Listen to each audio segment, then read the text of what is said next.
हाँ जी, विष्णु कल वाला श्लोक दोबारा ले ले। हाँ, कल बड़ा गहन विषय था, भगवान ने स्वयं कहा है उसको गहन विषय। हाँ, तो श्लोक लेने की बजाय ना, मुझे लग रहा है कि हम उसको जनरल कॉन्सेप्ट पहले समझें। अच्छा ठीक है। कर्म, अकर्म और विकर्म, 3 भेद बताए भगवान ने। कर्म किसे कहते हैं, अकर्म क्या होता है और विकर्म क्या होता है। कर्म जो साधारण, जिसे हम कहते हैं कर्मों का फल, कौन सा कर्म है जिसका हमें फल मिलता है। और कर्म वो है जो शास्त्र विहित है, जिस कर्म की शास्त्र ने आज्ञा दी हुई है। कर्तव्य कर्म, कर्तव्य का मतलब क्या होता है, कर्तव्य का यानी मेरी ये ड्यूटी है। कर्तव्य आप लोग समझते हो संस्कृत भाषा को, जो करने योग्य है, जो हमें करना चाहिए इन अ पर्टिकुलर सिचुएशन। जिस परिस्थिति में भगवान ने हमें रखा है, वहां पर क्या करना हमारे लिए उचित है, क्या हमें करना चाहिए, वो है कर्म। शास्त्रीय भाषा, शास्त्र की डेफिनेशन की बात कर रही हूं। फिर विकर्म क्या है, विकर्म वो कर्म है जिस कर्म की आज्ञा शास्त्र नहीं देता। जो एक है कार्डिनल वैल्यूज, सब धर्मों में वो जो कार्डिनल वैल्यूज है ना, वो जो एटर्नल वैल्यूज है ना, आप किसी भी धर्म का ग्रंथ उठा लो तो आपको एक ही बात कहेगा, सत्य बोलना चाहिए। कोई भी शास्त्र आपको ये नहीं कहेगा कि झूठ बोलना चाहिए।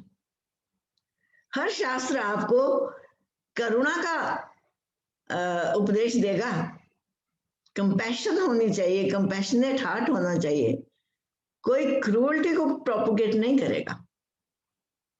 जिस कर्म की आज्ञा शास्त्र नहीं देता वो है विकर्म, यानी उल्टा कर्म, यानी नेगेटिव कर्म।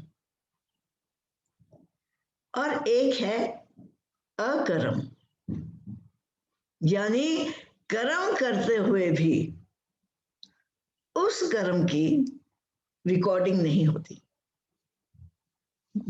कौन सा कर्म है जिसकी रिकॉर्डिंग नहीं होती और कौन सा कर्म है जिसकी रिकॉर्डिंग होती है, और ये रिकॉर्डिंग कौन कर रहा है। हमारे शास्त्रों में हम लोगों ने सुना होगा, हम में से बहुत लोगों ने सुना होगा कि चित्र रथ जो हैं वो सारे बही खाते मेंटेन करते हैं कर्मों के। वो कौन चित्र रथ हैं, कहां पर बैठे हुए हैं, क्या आकाश पर बैठे हुए हैं, क्या यमलोक में बैठे हुए हैं, जो हर प्राणी का हिसाब किताब रख रहे हैं कि कौन से जीव कौन से कर्म कर रहे हैं, किस जीव को किस कर्म का क्या फल होना चाहिए। वो चित्र रथ हमारे ही आंतर में बैठे हुए हैं। Who knows better than me कि मेरा कर्म, मेरी इंटेंशन क्या है, जिसे हम अंग्रेजी भाषा में इंटेंशन कहते हैं ना। वास्तविक कर्म क्या है, वास्तविक कर्म is not the action that we do, क्योंकि that action has been ordained by destiny. वो कर्म हमें रेखा जबरदस्ती हमसे करवा ही लेगी, जो हमारी रेखा में लिखा हुआ है। और इसका अनुभव इस अवस्था तक पहुंच के हम सबको हो गया होगा कि अनेकों बार हमारे कहीं ख्वाब में भी नहीं होता कि हम ऐसी बात करेंगे, और अचानक वो बात हमसे हो जाती है। कैसे हो जाती है भाई, destiny has a very very important part two play in that. मेरी रेखा मेरे से विवश कर्म करवा लेती है। अर्जुन को भगवान ने कहा, अर्जुन तू कर्म करने के लिए विवश कर दिया जाएगा, you will be forced into action because this is your destiny, you cannot escape it। तो फिर अर्जुन का कर्म क्या हुआ भाई, अगर डेस्टिनी ही हमें फोर्स कर रही है कर्म करने के लिए, तो मेरा कर्म क्या हुआ? उस कर्म को करने में जो मेरी इंटेंशन है, जो मेरी भावना है, जो मेरा आंतरिक विचार है, मेरा आज का कर्म वो है। इसको बड़ी साधारण सी एग्जाम्पल से हम समझते हैं, अपने दैनिक जीवन के एग्जाम्पल से समझते हैं। हम बड़े व्यस्त हैं, बड़ा महत्वपूर्ण कोई काम कर रहे हैं, घंटी बजी घर की, हम उठ के जाते हैं, कोई मेहमान आता है और मन में कहते हैं, ओहो व्हाट ए रॉन्ग टाइमिंग, कितना अच्छा मेरा काम चल रहा था, कितनी मैं बिजी थी, या कितना इंपॉर्टेंट मैं काम कर रही थी, देखा ना ये आ गया फालतू में, मैं डिस्टर्ब हो गई, मेरा काम अधूरा छूट गया, सपोजिंग। और अब बाहर से मेहमान आया है, जो मेरे मन का भाव है मैं स्पष्ट रूप से तो उसको कह नहीं सकती, लोग ला जाए, और अगर मैं कह दूंगी तो मैं तो हमेशा के लिए बदनाम हो जाऊंगी, मेरी तो फ्रेंडशिप भी टूट जाएगी। कहते हैं हाउ नाइस दैट, मैं तो याद ही कर रही थी आपको, कितने दिन हो गए आपको मिले हुए, कितना अच्छा लगा ना आप आ गए, आइए बैठिए चाय पीते हैं। अब मेरा कर्म क्या है? क्या उनको वेलकम करना, उनको अपने साथ बिठाना, उनसे कॉर्डियल बातचीत करना, उनको चाय पिलाना, ये सब मेरा कर्म है? या वो जो मेरे मन में भाव उठा था कि ओहो ये क्या हो गया, मेरा तो सारे डिस्टर्ब हो गया प्रोग्राम, कितने गलत टाइम पे आ गए।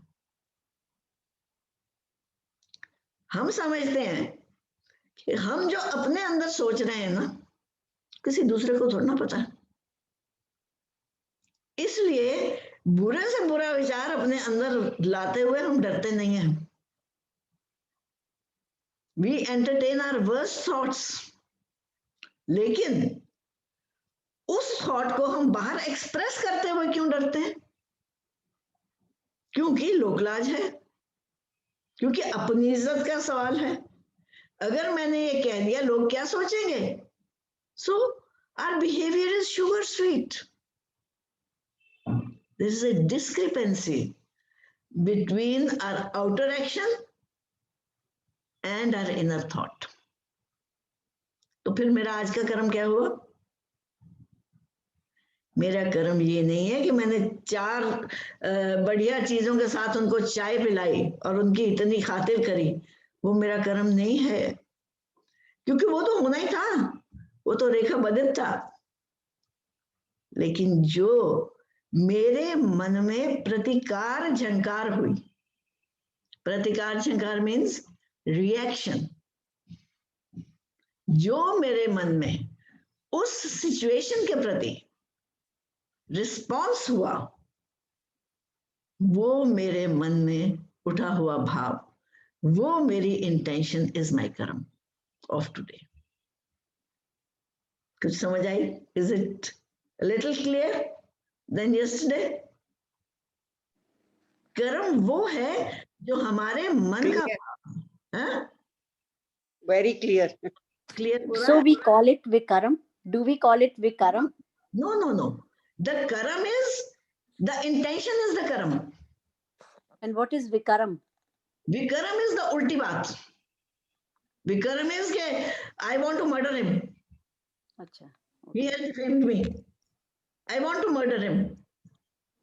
ठीक है?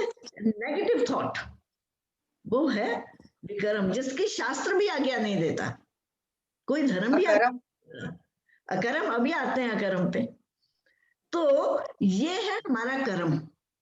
हम समझते हैं कि हम अपने मन में जो सोच रहे हैं ना, दूसरे को थोड़ी ना पता कि मैं क्या सोच रही हूँ।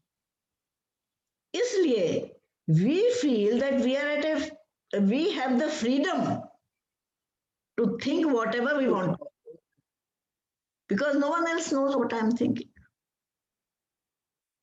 But there is someone sitting within me who knows what I am thinking. Who knows better than me what my intention is? Lakh मैं अपने आप को दुनिया भर में जस्टिफाई कर लूं, मेरा तो ये मतलब ही नहीं था जी। आप कैसे कहते हो ये? मैंने तो कभी सोचा भी नहीं ऐसी बात। किसको धोखा दे रहे हो? दुनिया को?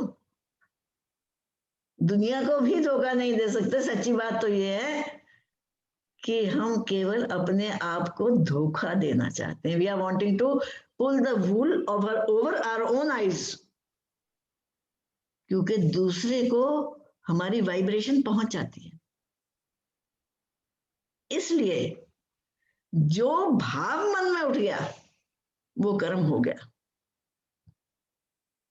हम अपने बाहर के कर्म संवारते रहते हैं, हम अपना पोछा पोछी करते रहते हैं। हम घर में फटाफट ओ जी पोछा लगाओ, केरोसिन ऑयल का पोछा लगाओ, मार्बल शुड बी शाइनिंग, ठीक है ना? जैसे घर का मार्बल शुड बी शाइनिंग, ऐसे ही माई शरीर शुड बी शाइनिंग। जी बढ़िया साड़ी पहनो, बढ़िया ज्वेलरी पहनो, सबको पता तो लगे मेरा स्टेटस क्या है, ठीक है?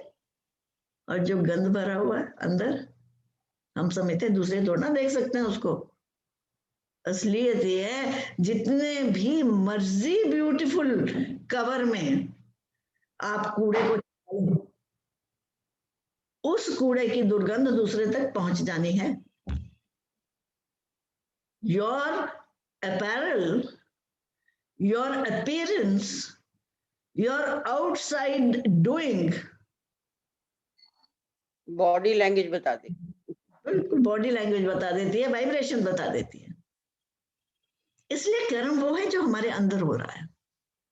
हमने वॉच क्या करना है, not what we are doing outside. We have to watch what is happening inside, क्योंकि ये कर्मों की कहानी सारी अंदर की कहानी है। किन कर्मों की रिकॉर्डिंग हो रही है? जो मेरे अंदर रील चल रही है, जो मेरे अंदर भाव प्रवाह चल रहा है, जो मेरे अंदर हर वक्त रनिंग कमेंट्री चल रही है। हर वक्त कोई क्षण है जब ये मन मौन करके बैठता है, जब ये बुद्धि मौन होती है। अच्छा बुरा, अपना पराया, सारा द्वैत, सारे राग, सारे द्वेष हमारे अंदर चलते हैं। कर्म हमारा क्या है? ये जो अंदर चल रहा है ना रनिंग कमेंट्री, ये हमारा कर्म है। जो बाहर हो रहा है दैट इज डेस्टिनी। ये मुझे एक एग्जाम्पल याद आ गई, शायद उससे क्लियर हो जाए थोड़ा। रमन महर्षि का नाम सुना हुआ है मोस्ट ऑफ यू। उनके पास एक साधक थे, मतलब जो अपना इंग्लैंड से आए थे सब कुछ छोड़ के, और वहीं पे रमण आश्रम में ही रहते थे। बड़े जेन्युइन साधक थे, ग्रेट सीकर। ये बात समझ नहीं आ रही थी उनको। आप कहते हो कि जग स्वप्न है, जग स्वप्न कैसे है? स्वप्न तो स्वप्न है, हमें पता है कि स्वप्न चल रहा है, लेकिन संसार तो रियल है ना। यहाँ पे तो हम बरत रहे हैं ना, यहाँ पे तो अपने नाते हैं, यहाँ पर अपने रिश्ते हैं, यहाँ पे अपनी एजुकेशन है, ब्ला ब्ला ब्ला ब्ला ब्ला। सो संसार तो रियल है। आप कैसे कह देते हो कि स्वप्न है? शास्त्र तो ये कहता है ना कि जग स्वप्न, स्वप्नवत जग। तो आप ये कैसे कह देते हो? तो अभी ये डिस्कशन हो ही रही थी, they were in the middle of the discussion, और इसको ये बात समझ नहीं आ रही थी। मेजर चैडविक था उनका नाम, जो ये शिष्य थे उनके, साधक थे। तो उस वक्त लंच का समय हो गया आश्रम का, तो सब एक ही समय पे वहां पर प्रसाद पाते थे। तो भगवान भी वही सबके साथ बैठ के प्रसाद पाते थे, और सब प्रसाद पाने चले गए। और प्रसाद के बाद नियम था, इसके पीछे इसने झोंपड़ी या छोटा सा अपना जो कुछ शेड बना रखा था, वहां पे थोड़ी देर दोपहर को सोने के लिए चले जाते थे। तो ये मेजर चैडविक, तो भोजन करके अभी दिमाग में यही चल रहा था कि नहीं, ये स्वप्न वाली बात नहीं समझ आई, ये कैसे हो सकता है। तो इसी विचार में वो जाके कमरे में लेट गए और नींद आ गई, आंख लग गई। अब जब आंख लग गई तो देखते क्या है कि स्वप्न चल रहा है, और स्वप्न चल रहा है, स्वप्न में वो ही डिस्कशन कैरी ऑन हो रही है जो भगवान के साथ हो रही थी। वो ही डिस्कशन चल रही है कि नहीं, स्वप्न तो स्वप्न होता है, लेकिन ये तो जागृत है ना, ये तो रियल है हमारे लिए। और at the peak of the discussion उनकी आंख खुल जाती है, मेजर चैडविक की। तो जो बात इतनी डिस्कशन करने के बाद भी उनको समझ नहीं आ रही थी, वो बात एकदम समझ आ गई कि जब तक स्वप्न में है तब तक वो रियल है, तब तक वो स्वप्न नहीं लगता। जिस दिन हम जाग जाएंगे, जिस पल जागेंगे, तब पता लगा हो मैं तो स्वप्न देख रही थी। इसी तरह जब तक हम अविद्या में बैठे हुए हैं, हम अपने आप को ये शरीर समझ रहे हैं, ये मन समझ रहे हैं, ये बुद्धि समझ रहे हैं, अपने आप को कर्ता समझ रहे हैं। हमें कैसे पता लग सकता है कि हम ये नहीं हैं? पता कब लगेगा? जब जाग जाएंगे। कैसे जागेंगे? ज्ञान की जागृति होगी। ये नींद से, ये अविद्या की नींद से जागृति है। कर्म कौन सा है कब पता लगेगा? जब हमें ये जागृति होगी कि ओहो, मैं जो सोच रही हूं वो मेरा कर्म है, मेरे आंतर की जो प्रतिक्रिया है, मेरे आंतर में जो होने वाले रिएक्शंस हैं, दोज रिएक्शंस आर माय कर्म। और वो रिएक्शन ही मेरी अगली फिल्म की रिकॉर्डिंग कर रहे हैं, उनके अनुसार ही मेरी फिल्म रिकॉर्डिंग हो रही है। फिर क्या करेंगे? फिर अपने शरीर के बाहर के कर्मों को सजाने संवारने की बजाय हमारा फोकस बदल जाएगा। फोकस क्या बदलेगा? हम अपने मन को मांझना शुरू करेंगे, अपने मन को शुद्ध करना शुरू करेंगे। रामकृष्ण परम हंस का नाम तो सबने सुना हुआ है। तो एक दिन बड़े उनके शिष्य आते थे, तो एक शिष्य ने बात पूछी कि रोज हम सत्संग सुनते हैं, रोज रोज सत्संग सुनने की भला क्या जरूरत है? एक बार पता लग गया कि ऐसा जीवन होना चाहिए, ऐसा आचरण होना चाहिए, ऐसा भगवान के साथ प्रेम होना चाहिए, शास्त्र इस बात की आज्ञा देता है, इस बात की आज्ञा नहीं देता। एक बार जो सत्संग सुन लिया तो रोज रोज फिर सत्संग सुनने की जरूरत क्या है? क्योंकि विषय ये चल रहा था कि सत्संग जो है उसकी बहुत महत्ता है। और कहते हैं भगवान जब कृपा करते हैं ना, उनकी कृपा का सबसे बड़ा प्रमाण या उनकी कृपा का सबसे बड़ा दर्शन हमें क्या होता है कि हमारी सत्संग में रुचि होने लगती है। हमारा दिल करने लगता है कि हम भगवान की बात सुने, हम शास्त्र की बात सुने, हमें पता लगे कि भगवान क्या कह रहे हैं। तो उसको ये बात नहीं समझ आ रही थी, एक बार सुन ली काफी हो गई, रोज रोज वही बात करने का क्या फायदा? तो रामकृष्ण परमहंस कहने लगे अच्छा ठीक है, अब तो अगले हफ्ते आना मेरे पास, मैं तब तुझे बताऊंगा। तो चला गया सोचता हुआ कि कमाल, छोटा सा मेरा प्रश्न था, ठाकुर ने छोटे से प्रश्न का भी मेरे को उत्तर नहीं दिया, क्योंकि दोष दृष्टि तो हमारी नैनों में सहज बसी हुई है ना। दोष तो हम दूसरे पे ही लगाते हैं ना, इनको इतनी बात भी समझानी नहीं आई मुझे। खैर आ गए, अगले हफ्ता भी बीत गया और पहुंच गए, क्योंकि उन्होंने कहा था अगले हफ्ते जवाब दूंगा। तो देखते हैं इनके कमरे में, ठाकुर के कमरे में जहां वो रहते थे, बहुत सुंदर तांबे का एक पात्र पड़ा हुआ था और एन चमचमाता, बिल्कुल shining, always it used to be shining, copper vessel. तो देखता है वो कॉपर वेसल कहाँ है, दिख नहीं रहा, कि कोई इतना वो अट्रैक्टिव था, रोज अटेंशन अट्रैक्ट करता था। देखते काला सा हुआ पड़ा, कहते ये क्या Thakur,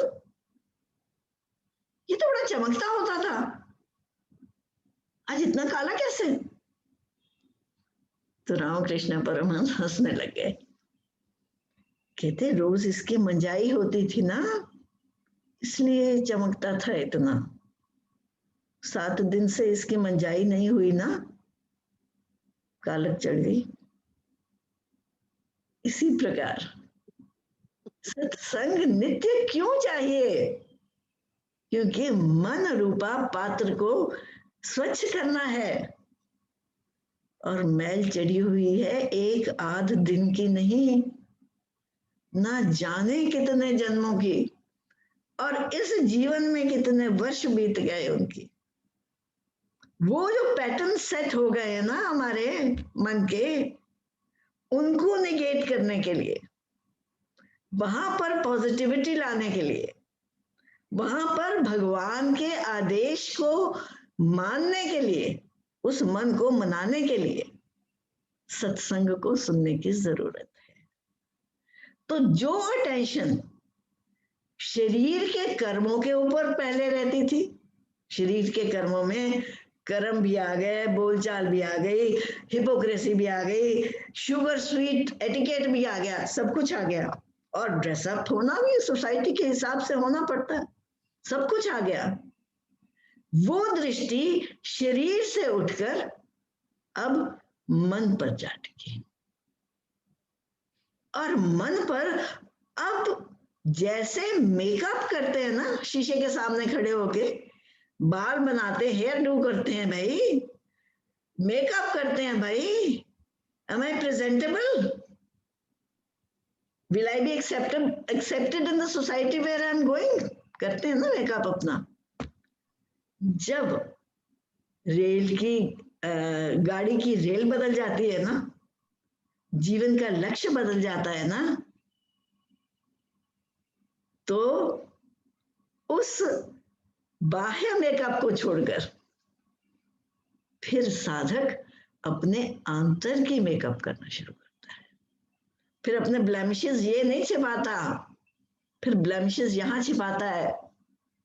how dare I think like this, मेरे मन में ये दुर्विचार आ गया, मेरे मन में किसी के प्रति द्वेष भाव आ गया, फिर वो बर्दाश्त नहीं करता, फिर वो मन का मंजन करता है।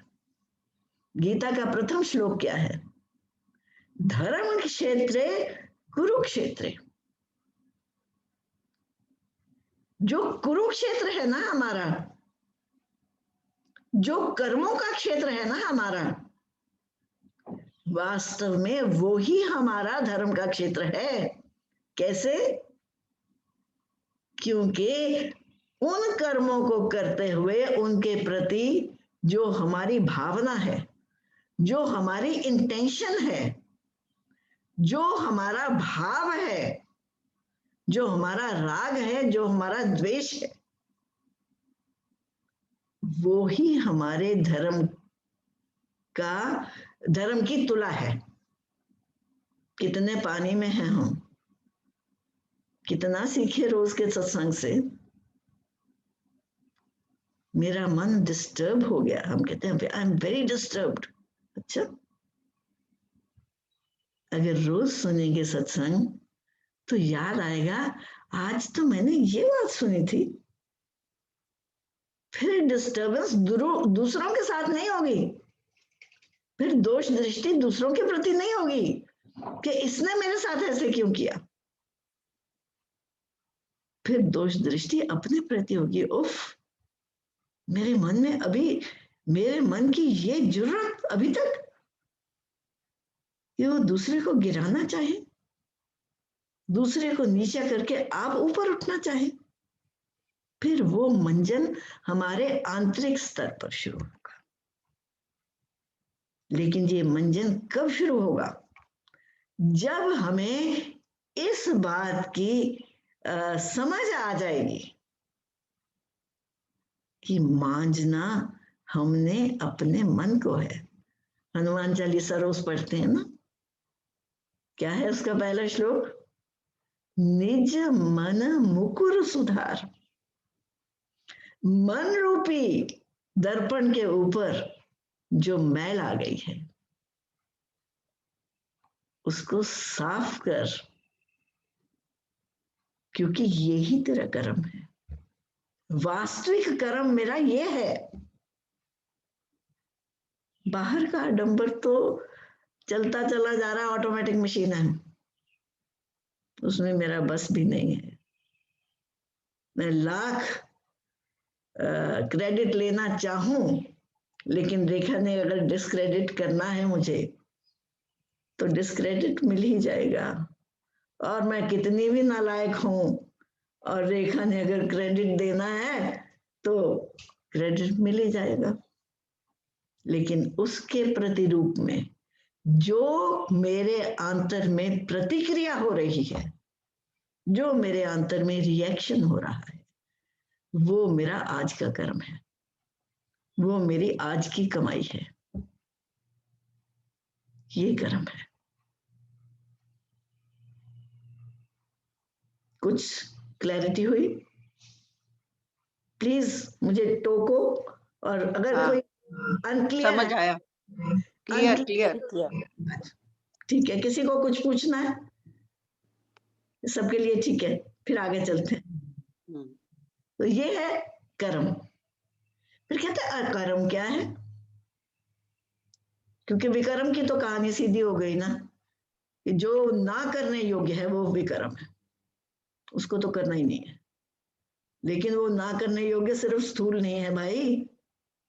स्थूल में मुझे मौका नहीं मिला दूसरे को मारने का, पर मन में तो मैंने असैसिनेट कर दी उसकी पर्सनैलिटी, मैंने उसका चीर फाड़ कर दी, उसको बुरा कह दिया, उसको खराब कह दिया, कैरेक्टर असैसिनेशन कर दी, मैं तो मर्डरर बन गई। मेरे मर्डर करने के कर्म की लिखा पढ़ी वहां हो गई, चित्ररथ ने कर ली। मेरे से बेहतर कौन जानता है कि मेरी इंटेंशन क्या है? इसलिए सावधान, सावधान, गहना कर्मणों गति। ये ना सोच लो कि हम दुनिया को धोखा दे सकते हैं। तो एक बड़ा सुंदर गाना था ना, एक पिक्चर का गाना था, जग से चाहे भाग ले कोई, मन से भाग ना पाए, तेरा मन दर्पण कहलाए। ये जो रिकॉर्डिंग है ना, ये मन के क्षेत्र पर हो रही है। हमारी फोकसिंग गलत हो गई है। कर्म मन के क्षेत्र पर हो रहा है, हम फोकस कर रहे हैं बाहर शरीर के क्षेत्र पर। हम शरीर के कर्मों को सुधार करने की कोशिश कर रहे हैं, कैसे चलेगा? भगवान शरीर के कर्मों को तो का लेखा ही नहीं लेते। वो तो सदना कसाई के भी यहाँ बैठे हुए बाट बन के बैठे हैं, जिस बाट से सदना कसाई हर वक्त मांस तोल रहा है। वो तो रईराज थे ना, जो जूते बनाते थे, और उनको कोई पत्थर दे गया और उसके ऊपर वो चमड़ा घिसते थे, चमड़ा घिसते थे। तो एक पुजारी उधर से निकला, अरे ये क्या कर रहा है, इतना बड़ा पाप, कि ये हमारे ठाकुर जी हैं, ये तो शालिग्राम है, उनके ऊपर चमड़ा घिसना इतना नीच कर्म कर रहा है। तो उसने कहा ये आप मुझे दे दो, और उसने वो पैसे ऑफर किए। उसने कहा नहीं, मुझे कोई दे गया था, मैं किसी और से काम चला लूंगा, आपको इतना अच्छा लगता है आप ले जाओ। वो पंडित जी ले गए, उन्होंने बड़ा, पंडित जी थे, सेठ जी थे, तो उन्होंने अपने मंदिर में बहुत बढ़िया आसन मखमल का बनाया, उसमें शालिग्राम जी को पधराया, पहले शुद्ध किया, सब उपचार किए उनको शुद्ध करके, और शालिग्राम जी को पधराया उस मखमली आसन पर। और सोचने लगे देखो कितनी अच्छी बात हुई ना, मैंने शालिग्राम जी को उस चमड़े के व्यापारी से तो मुक्ति दिलाई। ये सोचते सोचते सो गए। अब सो गए तो शालिग्राम भगवान जी प्रकट हो गए, कहने लगे मुझे तो छोड़ के आ भाई, मैं तेरे घर में बिल्कुल कंफर्टेबल नहीं हूं, मुझे तो वहीं पे उसका जो चमड़ा घिसना है ना, मुझे लगता है वो मेरे चंदन मल रहा है। क्यों?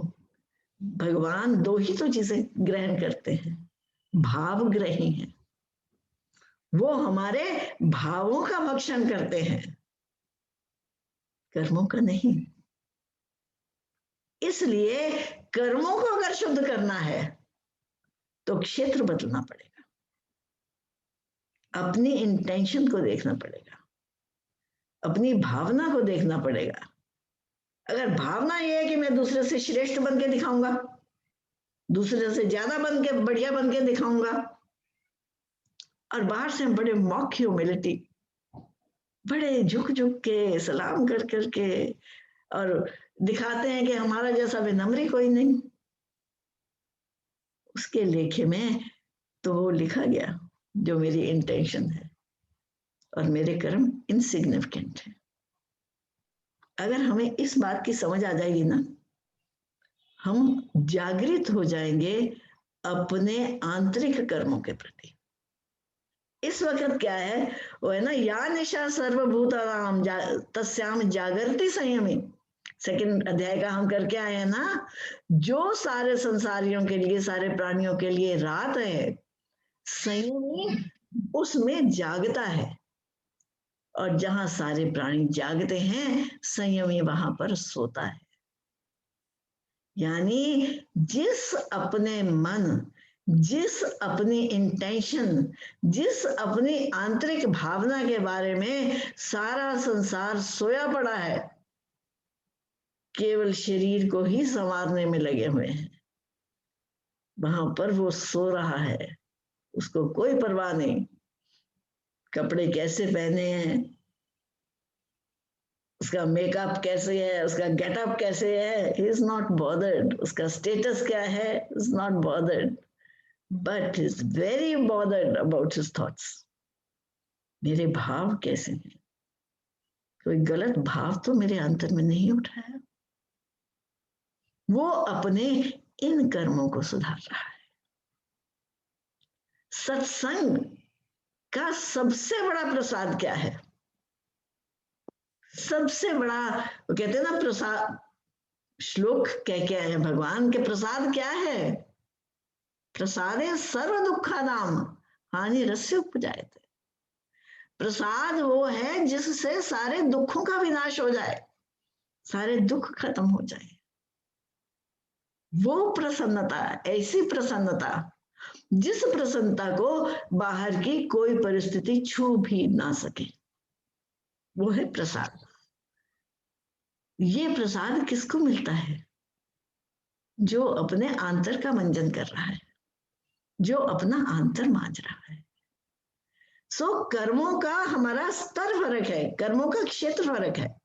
जो दृष्टि आज तक बाहर के कर्मों पर टिकी हुई थी, उस दृष्टि को अपने अंदर की तरफ मोड़ना है। कहते ना नयनन पुत्री उल्टी, वो जो दृष्टि बाहर देख रही है, उस दृष्टि को अपने मन के अंदर देखने की आदत डालनी है, क्योंकि वास्तविक कर्म हमारे अपने मन में हो रहे हैं, हमारे थॉट से वो कर्म है जो हमारे अगली रेखा का, अगले कर्म फल का निर्माण कर रहे हैं। ये तो है कर्म। अब फिर अकर्म क्या है? क्या कर्मों को छोड़कर बैठ जाना कर्म है? अकर्म है, मैं तो कुछ नहीं करता। वो तो आजकल तो प्रचलित बीमारी है बड़ी, डिप्रेशन, गॉन इनटू डिप्रेशन। दिल ही नहीं करता, सो ही रहे, उठने को ही दिल नहीं करता, काम करने को ही दिल नहीं करता। क्या इस प्रकार कामों को छोड़ देना अकर्म है? भगवान कहते हैं अर्जुन कर्मणीय अधिकारस्ते मां फलेषु कदाचन। हाँ, फलों पर तेरा अधिकार नहीं है, केवल कर्मों पर अधिकार है। पर ये समझ के कि फलों पर अधिकार नहीं है, इसका मतलब ये नहीं कि तू कर्म करना ही छोड़ दे। माते संगोस्तु अकर्मणी, कर्मों में संग न कर कि कर्म ही करने छोड़ दे। क्यों? कर्म करने छोड़ने से वो अकर्म नहीं बनता। अकर्म क्या है? कर्मों से संग को छोड़ना अकर्म है। कौन सा कर्म है? जो मेरे जीवन की अगली रेखा का निर्माण नहीं करेगा। भगवान कहते हैं ना, अभी कल हमने श्लोक किया था, कल या परसों, कि मेरे कोई भी कर्म मुझे ना माम लिम्पन्ति, मुझे लिप्त नहीं करते, मुझे अपने में डुबोते नहीं है। कैसे नहीं डुबोते? क्योंकि मुझे कर्मों से संग ही नहीं है। I am not attached. कर्म हो रहा है, लेकिन उस होते हुए कर्म से संग का अभाव है। जहां संग का अभाव है, वो भीषण से भीषण कर्म करते हुए भी हमें कर्म फल नहीं देगा, कर्म फल में बांधेगा नहीं। वो अकर्म है। संग का अभाव अकर्म है, कर्म को छोड़ देना अकर्म नहीं है। सो दृष्टि संग के अभाव पर होनी चाहिए। हम संग को तो दृढ़ीभूत करते जा रहे हैं और कर्मों से विड्रॉ करना चाहते हैं। अर्जुन क्या कह रहे हैं? यही तो कह रहे हैं। सारा प्रथम अध्याय 47 श्लोक या अर्जुन बोले हैं तो या अपने वो बोले संजय बोले। भगवान कृष्ण ने तो एक शब्द भी नहीं कहा, क्योंकि वहां सेल्फ जस्टिफिकेशन चल रही है अर्जुन की। लेकिन भगवान ने क्या कहा? आगे जाके अभी कहेंगे कि हे अर्जुन, ये जो तू युद्ध क्षेत्र में देख रहा है ना सबको खड़े हुए, तू विवश कर दिया जाएगा, तू विवश कर दिया जाएगा। कौन विवश करेगा मुझे? हम तो समझते हैं कि हम तो इतने भगवान हैं कि हमें तो कोई विवश कर ही नहीं सकता। मेरी रेखा मुझे विवश कर देगी, मेरी प्रारब्ध मुझे वो कर्म करने के लिए विवश कर देगी। लेकिन अगर वो कर्म करके उसमें संग कर लिया तो वो कर्म बंधन का कारण बन जाएगा। और अगर वो कर्म करते हुए उसमें निसंगता का अभ्यास हो गया, उसमें संग का अभाव हो गया, उसमें अटैचमेंट नहीं रही, तो वो भीषण से भीषण कर्म होते हुए भी अकर्म रहेगा। ना एवं पापम अवाप्स्यसि। भगवान कहते हैं अर्जुन इस प्रकार कर्म कर। अगर इस एटीट्यूड से तू कर्म करेगा तो तुझे कोई पाप नहीं लगेगा, तो किसी पाप का भागी नहीं होगा। पाप का भागी हमारा संग है, हमारी अटैचमेंट है। बाहर के कर्म रेखा निर्माणित कर रहे हैं। सो जो ये कहानी सारी आंतरिक है। किसी भी शास्त्र को ले ले, सारे शास्त्र मन की बात कर रहे हैं। सारी गीता में आप लोगों ने पढ़ी होगी, कई बार सुनी भी होगी।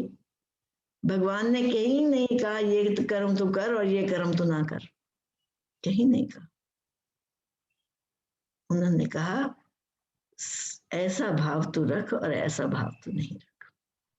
दैवी गुण और आसुरी गुणों की जहां पर व्याख्या करी है 16th चैप्टर में जाकर, भगवान ने कहीं भी कर्मों की व्याख्या नहीं करी है, उन्होंने गुणों की व्याख्या करी है। आसुरी भी गुण है और दैवी भी गुण है। हमें क्या कर्म करना है जिससे हमारे अंतर में दैवी भाव प्रधान हो सके। वो कर्म है। और कौन सा कर्म बंधन का कारण नहीं बनेगा?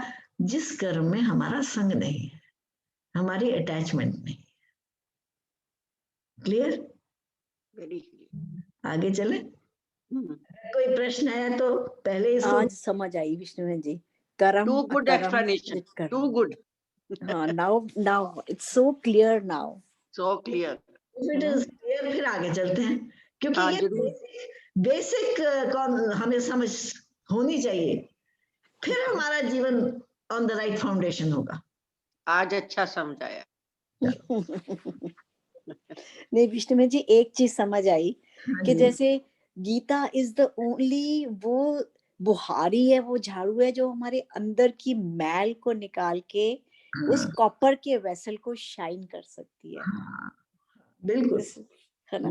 गीता, सत्संग, संत, जहां भी जिसकी श्रद्धा है, हर शास्त्र यही कहता है, हर शास्त्र मन पे वर्क कर रहा है, हर संत मन की बात कर रहा है। ये मांझना इसलिए जरूरी है, इसलिए सत्संग की महिमा जरूरी है। We are so fortunate to be doing Gita. भगवान जी ने हमें बिठाया, हमारे हाथ में अपनी वाणी दी, कोई छोटी बात है? लेकिन उसका आचरण तो हमें करना पड़ेगा। निज मन मुकुर सुधार, निज मन मुकुर सुधरेगा तो आगे चले जाए, कहानी चलेगी। पहला कदम है निज मन मुकुर सुधार। कर्मों का क्षेत्र ये मन है, ये शरीर नहीं है।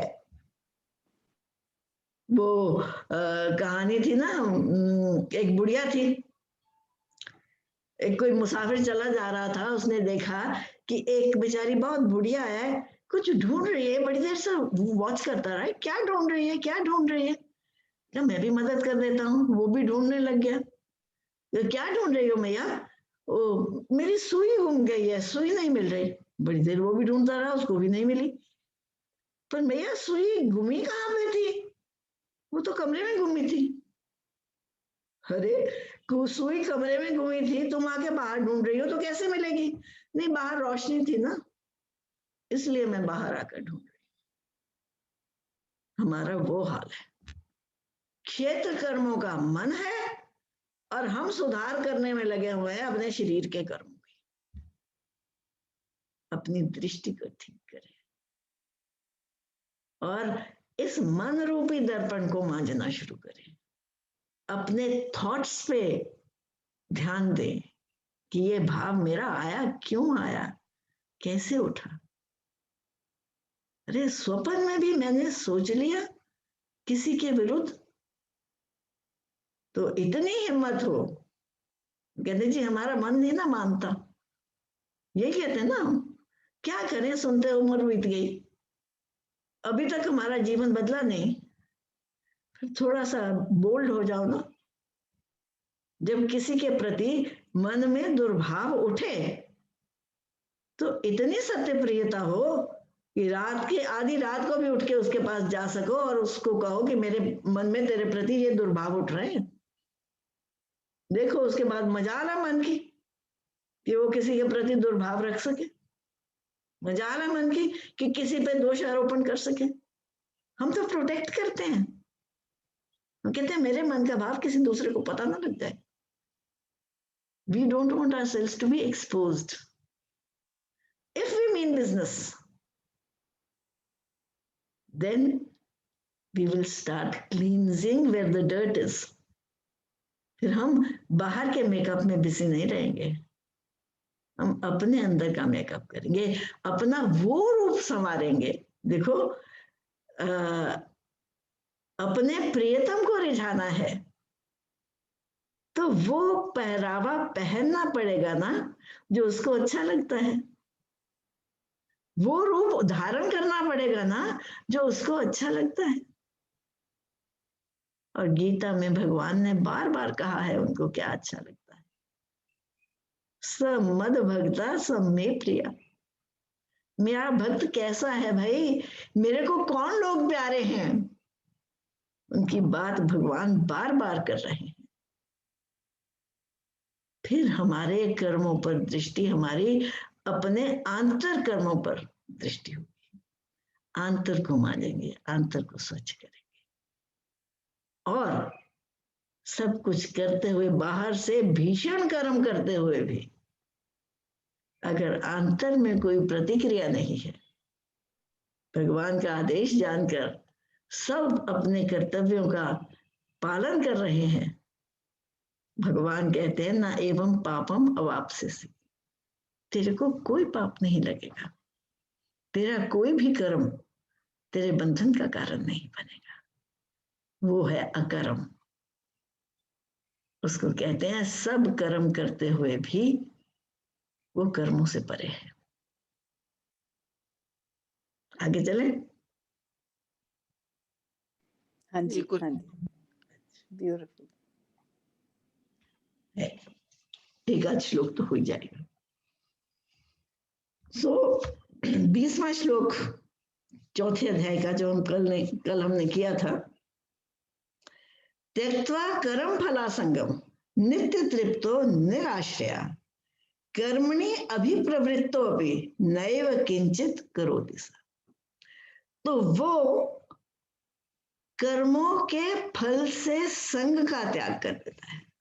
उसकी बात कर रहे हैं जिसका कर्मों के फलों में कोई संग नहीं है, कोई आसक्ति नहीं है, जिसकी फल में आसक्ति नहीं है, वो नित्य तृप्त है।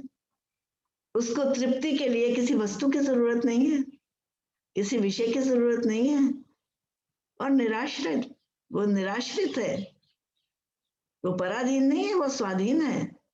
वो अपने सुख दुख का मालिक स्वयं है। अपने सुख दुख की डोरी उसने दुनिया भर के हाथों में नहीं दी हुई कि दुनिया मुझे अच्छा कह दे तो मैं बड़ा सुखी, दुनिया मुझे बुरा कह दे तो मैं बड़ा बुरा। नहीं, वो निराश्रय है। और वो कहते सारे कर्म करता हुआ भी, कर्मणि अभिप्रवृत्तो अपि, पूर्णतया से कर्म करता हुआ भी नैव किंचित करोति सा, वो कुछ भी नहीं करता।